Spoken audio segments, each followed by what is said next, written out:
Hello, Year 6. Good morning. It's Mr. Nicholson here. Hope you're well. So here's today's title and date for your English lesson. So pause the video, please, and write in Thursday, the 25th of February. And our title is Evacuee Letter Home. And there will be a WILF coming up for this lesson as well. Okay, so I've chosen the learning powers of resourcefulness and imagining today. Resourcefulness because we're going to, I'm going to send a link to you all so you can watch a video to help you with your letter. And imagining, obviously, we weren't alive in World War II, so you are going to have to use an element of imagination to write a really good letter. So as you probably tell by now, we've started a new topic. Our English lessons are all about World War II at the moment. And we're starting off this week by writing about the subject of evacuation. So here is a YouTube clip that I'd like you to watch for yourself this morning. And the link will be sent on the links page as normal. It's a clip from a film or a TV program called Carrie's War, which is also a really brilliant book that I think we've got in some of the bookshelves at school. And it's all about a brother and sister who were involved in the evacuation process. They were evacuated with their school friends to Wales in World War II. It's fiction, it's a story, but it's based on real events, real things that happened. And it's a lovely clip where you can actually just watch two children being evacuated, going on the train with their friends, arriving in the countryside, and then being taken in by their foster family. And it's really interesting because at one point it looks like the brother and the sister are going to be separated, but the older sibling, the sister, really fights hard for them both to stay together, and then they end up at this new house in this completely different place. So I'd like you to watch this clip. It will be really helpful for you. It really will get you into that into that mood of writing a letter home. And when you're watching it, you might want to take some notes about what you can see, what you can hear, the smells, imagining how you would be feeling, what the parents are doing, what about the other children on the train, and you might want to make some notes on the journey and what happens on arrival, and those notes might really help you later on in the lesson. So what I'd like you to do is pause my video here, open up that link, that clip of Carrie's War. I hope it works for you. And then you can watch that clip from Carrie's War. It is about 10 minutes long, but it's a brilliant thing to watch, and it will really put you into that sort of zone of evacuation and getting you thinking like you were an evacuee child in World War II. All right, so when you've watched that clip, come back to me on YouTube, and I'll explain your task a bit more for you later on. Okay, so I'll speak to you a bit later. Okay, welcome back everybody. Hopefully you got a chance to watch that clip from the brilliant Carrie's War. There's actually a couple of versions of that. It's definitely worth watching. It's a really good film. The modern day version is absolutely brilliant. Okay, so this morning for English we're going to write a letter home to our parents, telling them about your first few days as an evacuee. So obviously there's a sense of imagination involved this morning and putting yourself in someone else's shoes. So what I want you to do is choose whether you're going to be a poor child who's gone to the countryside, or whether you're a more well-off child. And think about whether you're having a happy evacuation experience or whether it's been really distressing for you. And that's what you're going to do later on. But we'll look at that, and I'll help you with a few things first. So first of all, I thought it'd be nice to see some photos of evacuation. So here we've got a group of children, all in their smart clothes, and you can see they've got their belongings with them, just turning up, and they're being checked over by the people in the countryside. Here we've got someone whose mum looks like she's sort of saying goodbye to him. So, you know, the war, nobody knew how long it was going to last for. Obviously people hoped that it would be quite short, but it ended up that Britain was at conflict with Germany for around about 5 years. So you can explain why that mum is giving her son such an affectionate kiss there, because she didn't know when she was going to see him again. Here we've got the children crammed into the trains, and here's an example of the type of train that would have been used. So obviously in the time of 1939, 1940, it was steam trains, and the children were just crammed on board, as many as that could go. You didn't have to go, you weren't forced into it, but lots of propaganda posters were put around the cities that tried to convince parents that the countryside would be safer for them. So I think most parents took the opportunity to send their children out to the countryside. There's a couple more photos at the bottom here. So here we've got some children. So then buses would often take the children from the train station to the villages in the countryside. You can see they've all got their name tags on, their identification tags. And they just got one bag of belongings, often with their names on, and that's all they had with them.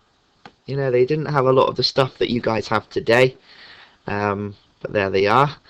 And here we've got some children walking across. Possibly they've just come out of the train station, and again, looks like they're walking to the buses that are going to take them to the villages, where they would meet the billeting officers, who would then find them a family.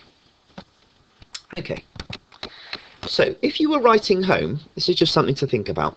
What do you think your parents would want to know? And would you tell them everything? And if not, why not? Have a little think about that.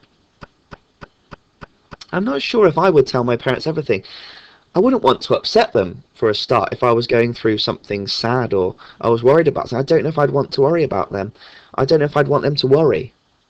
Don't forget, in this imaginative world, our parents are at home. Maybe mum's in the big city that's possibly being bombed by the German Air Force. Dad might be training or fighting in World War II. Would we want our parents to worry about us when they've got enough to worry about anyway, just keeping themselves safe? Or would we just tell them everything? You know, tell them all about what's going on in our new life in the countryside? It's a really interesting question, that, actually. Okay, so I said earlier on in the lesson that there is a WILF for today's lesson. So here's the toolkit that I want you to use for your letter. So to achieve bronze, I want you to use a correct layout of a letter, you know, in terms of where the address goes and the dear. And I'll show you a Waggle in a minute that will really help you with this. I want you to write in the first person because it's your letter. We're imagining that we are actually in World War II as an evacuee child. I want you to ask questions and use exclamation marks, and you can use some contractions today. Earlier on in the week, I think I banned contractions from a report because we were writing a formal piece of writing for a history book. But today it's more of an informal letter because you're writing to someone who knows you so well, so you can use contractions. For silver, I want you to use a range of different sentences, so simple sentences, compound sentences, and complex sentences. I want you to include your feelings and use some brackets for extra information. And then for gold, I want you to also show empathy for others. So show empathy for how your parents might be feeling, because they're in a sad situation too. And a final one is to use some dashes for parenthesis.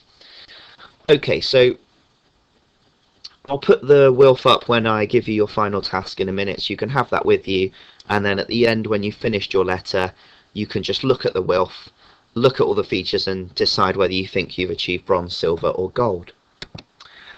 Okay, so it's always great for you to have a look at a Waggle. I've tried to use as many features as I can from the WILF list, so you can see what a really good one looks like, and hopefully you can use my letter as a sort of a challenge for you to produce a letter that's just as good. Okay, so I'm just going to click on this paperclip and my letter should come up. I've written it in quite an informal style. I'll just make it a bit bigger for you. Try to write how a kid might write, you know, maybe a younger child might write in those sorts of times. So I've started off thinking about the letter format, and I've put the address in the corner. So I've just made up an address, 5 Oak Lane, Brighton, England, BR1 4RY, and I've chosen the date September 20th, 1939. So I've chosen a date at the start of World War II. And then thinking about that bronze WILF feature of getting the letter format, I've got Dear Mum over on the other side of the page. Okay. Dear Mum, hi, how are you? Are you all okay? Has anything been damaged in Manchester yet? I was super scared leaving you and Pa, but I know you were just following government rules. The train was busy, stifling, and I thought I was going to pass out. But I did see a cow out the window. It was marvellous. You've got to remember that these children might never have left the big cities before, so it might seem silly to you, but just seeing a cow out of the train window would have been an amazing thing for these children. It was marvellous. I felt most sorry for our poor teacher. They had to clean up the sick frequently. There were no toilets. To keep our spirits high, we all sang songs and ate the biscuits you packed for us. When we arrived in Brighton, I saw the billeting officer. She said, "Come with me, lassie." She took me to a large hall where we all had to queue up. I was so frightened. I didn't know what was going to happen. Soon Millie and Fred were chosen by different families. I was left on my own. I immediately cried because I felt so lonely, unwanted and embarrassed. Then a nice-looking lady picked me. I was so relieved, I can tell you. I was getting on really well with my host family, the Reeds. Their children, who are called Jimmy, Albert and Clarice, are all kind to me. When we've done our chores, we play together. The neighbours are funny, and we go to church with them every week. It's very boring. My chores here are to help Mr. Reed at the post office. He's the local postman, you see. Sometimes I get paper cuts that really hurt, but it's an okay job. I've heard other kids ain't been so lucky. They have to muck out animal muck at the farms, or carry heavy loads all day. I feel sorry for them. When we went to school, people laughed at our accents at first. It was a bit awkward, but they're all right with us now. They asked lots of questions about living in the city, but I can see why. The countryside is so different. Miss you lots. Hope you and Dad are well. Have you heard from Millie and Fred? I'm looking forward to us all being together again, whenever that'll be. Lots of love, Edward. Okay, so there's a kind of waggle for you to have a look at. As you can see, I've sort of transported myself back in time, used a lot of imagination, tried to think about the experiences that an evacuee child might be going through, and I've tried to just reflect that in my letter that I'm writing to my parents there. Okay, so now it's your turn. So hopefully you've had a good look at that clip from Carrie's War. I've talked you through the Wilf. I've shown you my waggle. So you've got all the resources there, I think, to have a good go at this. You're going to write a letter home to your parents, telling them about your first few days as an evacuee. All right, so hopefully you've chosen whether you're going to be a poor child or a well-off child, and whether you're having a happy experience or whether you're having a distressing experience. And I want you to spend a really good, 30 minutes, I think, would be a good amount of time, just writing that letter home. And yeah, enjoy it. It's really good to be creative and be imaginative in our writing. When you're finished, send a photo of your letter through to your teachers through Microsoft Teams. Hopefully now you're getting towards a really good home learning badge. Yeah, and we'd love to see what you've written this morning. Okay, everybody, hope you enjoy your English lesson today. Enjoy the rest of your day, and I'll speak to you soon. All the best. Goodbye.